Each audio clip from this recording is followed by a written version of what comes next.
अस्सलाम वालेकुम। जी, कैसे हैं आप लोग? ठीक है। अच्छा, हम बिजनेस सेंटर की कुछ कस्टमाइजेशन की जो बात कर रहे हैं उसमें अ, छोटा सा एक टॉपिक है। अभी मुझे किसी क्लाइंट के लिए वो करना था, मैंने कहा कि चलो आप हजरात के साथ भी शेयर किया जाए।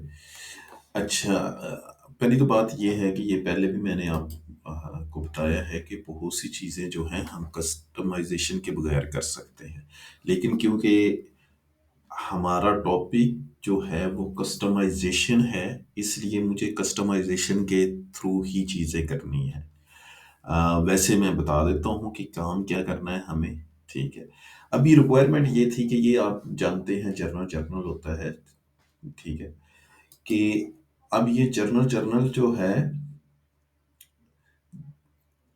इसको आप मुख्तलिफ यूज़र्स को एक ही जर्नल देते हैं। ये आप कंसल्टेंट के ऊपर डिपेंड करता है कि अगर फ़र्ज़ करें 2 यूज़र्स हैं तो उनके लिए अलग-अलग जर्नल बनाए, ठीक है। लेकिन बाज़-औक़ात ऐसी रिक्वायरमेंट आती है कि आपको एक ही जर्नल मल्टीपल यूज़र्स को देना होता है। जैसे ये जर्नल है, ठीक है, डिफ़ॉल्ट बैच है और ये जो है आप मल्टीपल यूज़र्स को दे रहे हो। तो जब मल्टीपल यूज़र्स को आप देते हो, तो से एक मेरे पास है, एक दूसरे यूज़र के पास है, तो कुछ एंट्रीज़ मैंने की, ठीक है? अगले दिन कोई दूसरा यूज़र या 1 घंटे बाद दूसरा यूज़र लॉगिन करता है, तो वो वाली एंट्रीज़ उसे भी नज़र आएँगी, ठीक है? यहाँ पे बाय डिफ़ॉल्ट हम रिस्ट्रिक्ट नहीं किया हुआ बिज़नेस सेंटर के अंदर कि एक यूज़र की एंट्री दूसरे यूज़र को नहीं नज़र आएँगी, ये बाय डिफ़ॉल्ट नहीं है। अब इसको कैसे फंक्शनल साइड पे करते हैं, वो परमिशंस आप कर सकते हैं। मैं एक हिंट दे देता हूँ, आप हज़रात अगर करना चाहें, तो सिक्योरिटी फ़िल्टर्स होते हैं परमिशंस के अंदर, वो देने होते हैं। लेकिन वो ज़ाहिर बात है, अगर आप अपना फ़िल्टर बनाते हैं, अपना परमिशन सेट बनाते हैं, तो दूसरे परमिशन सेट जो सिस्टम जनरेटेड होते हैं, वो आपको नहीं करना। तो आपको पहले पूरी सिक्योरिटीज़ और परमिशंस को लॉक करना है, फिर जाके काम करेगा। लेकिन अगर आप अपना एक परमिशन सेट बनाते हैं और उसको बिज़नेस सेंटर के सिस्टम जनरेटेड परमिशन सेट के साथ लिंक करते हैं, तो वो काम नहीं करेगा। तो हमने फिर सॉल्यूशन क्या निकाला, उसमें अब करना क्या है कि हमने यूज़र बेस्ड निकालना है। तो अगर आप देखें, इसे इंस्पेक्ट करते हम, ये हमने इंस्पेक्ट किया जनाब।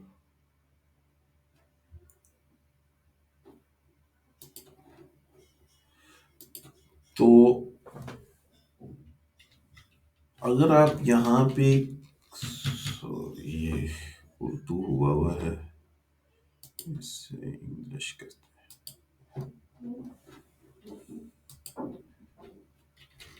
अगर ये आप देखें, सिस्टम जनरेटेड जो आईडी है, सिस्टम क्रिएटेड बाय, ये जो यूज़र कोई लाइन क्रिएट करता है, तो ये सिस्टम खुद से आइडेंटिफाई करता है, ठीक है? ये बेसिकली जीयूआईडी टाइप की ये फ़ील्ड है, ठीक है? ये वाला जीयूआईडी ये है, लेकिन सिस्टम उसको उसका नाम भी दिखा रहा है, ये हाई लेवल है इसलिए। लेकिन बेसिकली डेटाबेस में तो आपकी आईडी ही सेव हो रही है, ठीक है? हर लाइन की ये है। अब ये देखें, ये दूसरा यूज़र है, डायना यूज़र है, ये। तो ये सब, तो प्रॉब्लम ये है जो हमने रिज़ॉल्व करने जाना है कि यार ये जो चीज़ है, सिर्फ़ और सिर्फ़ ये यूज़र जो अज़ोर यूज़र है, उसको सिर्फ़ उसकी लाइन्स नज़र आएँ, दूसरी ना नज़र आए, ठीक है? होप आपको इशू का सामना समझ आ गई होगी, क्योंकि इशू की अगर आपको समझ आ गई है तो फिर उसको रिज़ॉल्व करना आसान होता है, ठीक है? तो क्या है कि हमें सिर्फ़ और सिर्फ़ यहाँ पे यूज़र बेस्ड जो है वो लाइन्स दिखानी है। ये आप किसी भी पेज के अंदर कर सकते हो, लेकिन आम तौर पे ये जर्नल लेजर्स या लेजर्स जितने भी होते हैं, वो जर्नल जितने भी होते हैं, वहाँ पे हमें ये प्रॉब्लम आता है। तो फिर पहले मैंने बता दिया कि कैसे इसको फंक्शनली आप कर सकते हो, लेकिन वो फंक्शनल जो कंसल्टेंट होते हैं वो बेहतर तरीके से कर सकते हैं, क्योंकि हम टेक्नो की बात कर रहे हैं, तो उसके लिहाज से डेवलपमेंट के अंदर इसको कस्टम कैसे किया जा सकता है, बहुत सादा सा है। अब हम कोड यूनिट की तरफ चलते हैं। ठीक है, मैंने कोड पहले ही लिख लिया है, मैं थोड़ा सा एक्सप्लेन करूंगा, आप हजरात को पता चल जाएगा। अच्छा जी, इसके अंदर हमें क्या करना है कि एक ये मैंने कोड यूनिट बनाया है। ठीक है, अब ये कोड यूनिट जो बना है, इसके अंदर मैंने यूजर के टेबल को रीड की ऑप्शन दी है। ठीक है, कि डायरेक्ट रीड जो है वो टेबल कर सकता है।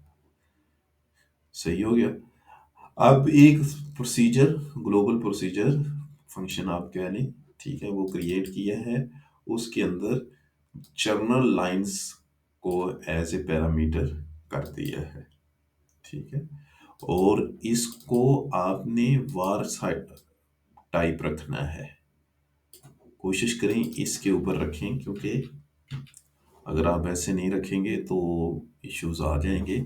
वो क्या कैसे, जब मैं वार आपको एक्सप्लेन करूंगा कि वार वेरिएबल क्या होता है, फिर आपको ज़्यादा बेहतर तरीके से समझ आएगी। लेकिन फ़िलहाल आप ये रखें, यहाँ पे हमने एक वेरिएबल, लोकल वेरिएबल ले लिया यूज़र के नाम से, और यूज़र के अंदर से ये ग्लोबल फंक्शंस हैं। आप कहीं पे भी अगर यूज़र आईडी, जो यूज़र लॉगिन होगा सिस्टम से, सिस्टम उसकी जियो आईडी आपको प्रोवाइड करेगा। ठीक है, इसके लिहाज से हमने यूज़र के टेबल के अंदर फिल्टर कर लिया। अच्छा सॉरी, ये आपको जियो आईडी नहीं दे रहा, ये उसका नाम दे रहा है। ठीक है, नाम दे रहा है, मतलब उसके जो हमारे केस में नाम क्या है, अजोर है। ठीक है, तो ये नाम देगा, नाम दे रहा है उसका, रिटर्न कर रहा है। तो ये हमने आगे फाइंड फर्स्ट लगा के चेक कर लिया, अगर तो उसे मिल जाता है रिकॉर्ड, तो फिर क्या करो, rack dot filter group two. अब ये फिल्टर ग्रुप टू क्या है? अच्छा देखिए, जब भी हम कोई रिकॉर्ड पेज को फिल्टर करते हैं, तो उसके अंदर जो फिल्टर ग्रुप है वो जीरो होता है और वन होता है। अब वो मैं कैसे आपको समझाता हूँ कि ये अगर आप देखें, कोई हम पेज, कस्टमर्स के पेज को देखते हैं।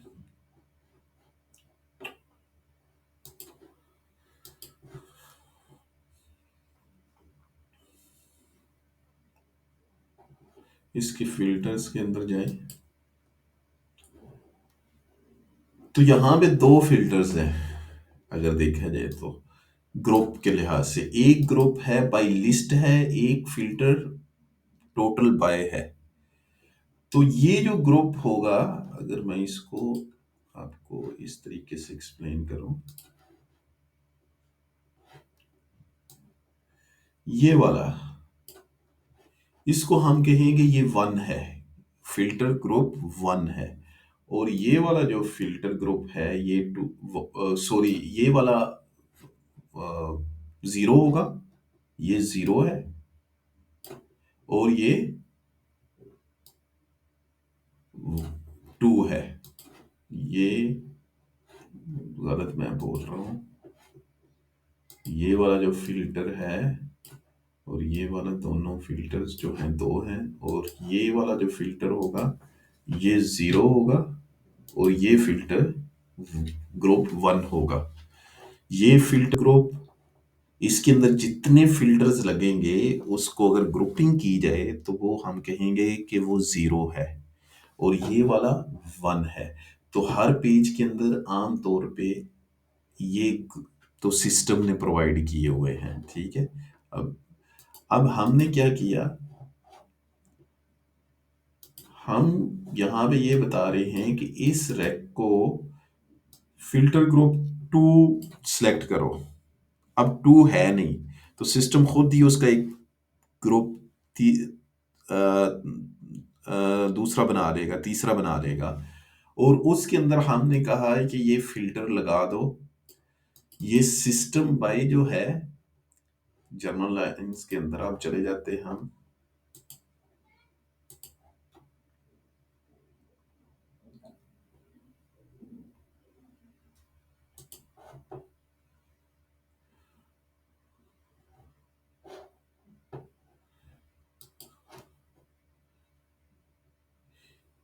ये टेबल है हमारा, और ये तो हम उससे ये कह रहे हैं कि ये जो यूजर का टेबल है उसमें यूजर सिक्योरिटी आईडी मींस कि इस यूजर की जो जीयू आईडी है वो रिटर्न करे और उस रैक को फिल्टर कर ले। ठीक है, तो ये ग्रुप के अंदर फिल्टर करेगा। और इसका फायदा क्या है?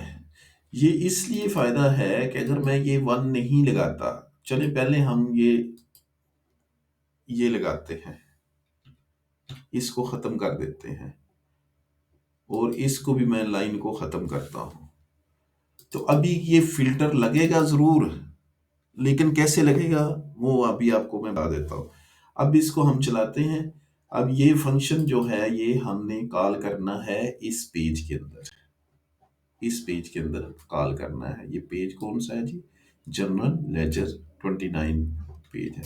तो ये मैंने एक पेज बना दिया है, इसको एक्सटेंड किया है और ऑन ओपन पेज के ऊपर ट्रिगर करवाया है। ठीक है, सिंपल उस कोड यूनिट के इसको और ट्रैक जो है वो मैंने पास ऑन कर दिया। ठीक है, अच्छा जी, अब इसको चलाते हैं तो आप देखेंगे कि क्या रिजल्ट आता है।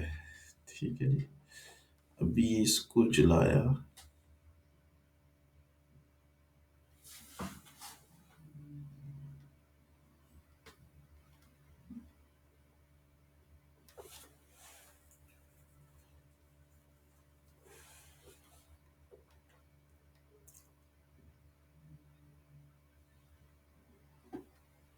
अभी मैं 15 मिनट की वीडियो रिकॉर्ड करता हूँ क्योंकि स्ट्रीम के ऊपर वीडियो रिकॉर्ड हो रही है, तो टाइम सिर्फ 2 मिनट का है। तो अगर हो जाती है तो ठीक है, वरना फिर आगे एक्सप्लेन करूँगा नेक्स्ट किसी वीडियो में।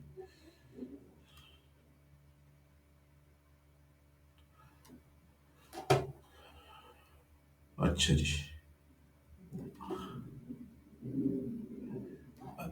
अभी देखिएगा कि जल्दी जल्दी करते हैं क्योंकि मेरे पास टाइम नहीं है।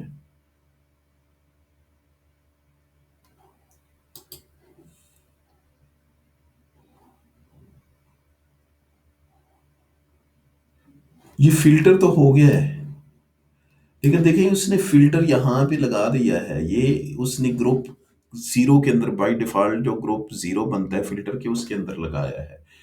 तो यहाँ से तो यूजर इजीली इसको डिलीट कर देगा, खत्म करेगा। तो ये तो हमने रिस्ट्रिक्ट करना है।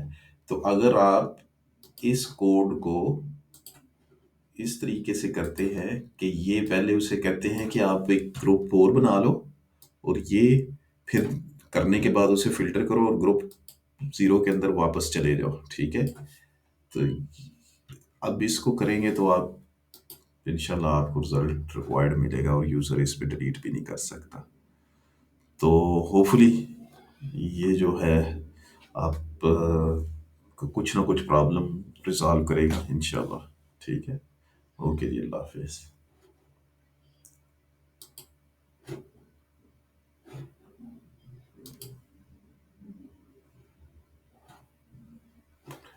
अभी ये देखिएगा।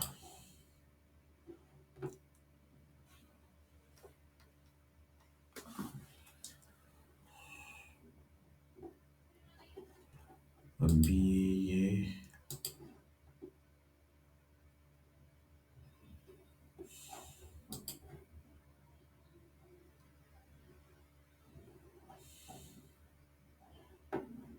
ये देखिए अब वो फिल्टर नहीं आ रहा। ठीक है,